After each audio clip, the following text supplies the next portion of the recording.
அவையோர் அனைவருக்கும் வணக்கம். நான் இன்று வேடனை முனிவராகிய இதே நாமத்தின் மகிமையை பற்றி ஒரு சில வார்த்தைகள் பேசலாம்னு வந்துள்ளேன்.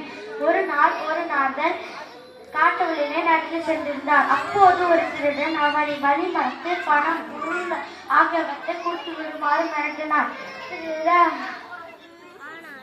நாரதர் என்கிட்ட மீனை மட்டும் உள்ளது, வேறு எதுவும் இல்லை என்று திருடரிடம் கூறினார். திருடன் ஆனாலும் புதுதாக இல்லை.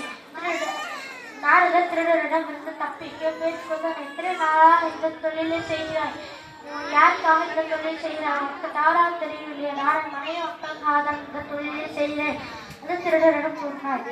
திருடன் நீ செய்தது மனைய மக்களுக்கு பங்குண்டா? நிச்சயம் ஒன்று, நீ சொன்னால் போதாது, நீ மனைய மக்கள் கூற வேண்டும். திருடன் வீட்டை போய் மனைவியிடம் நான் செய்த தொழில் உங்களுக்கு பங்குண்டா? இன்னும் குடும்பம் காப்பாற்ற வேண்டியது உங்கள் கடமை, அதனாலே எங்களுக்கு பங்கு இல்லை. திருடன் அதிர்ச்சி அடைந்தான். திருடன் நாரதரிடம் கூறினார். திருடன் வருந்தினார். திருடன் நான் என்ன செய்ய வேண்டும் என்று நாரதரிடம் கேட்டார். நாரதர் ராமராமத்தை தொடர்ந்து சென்று வந்தார். பாவங்களும் வந்தார்.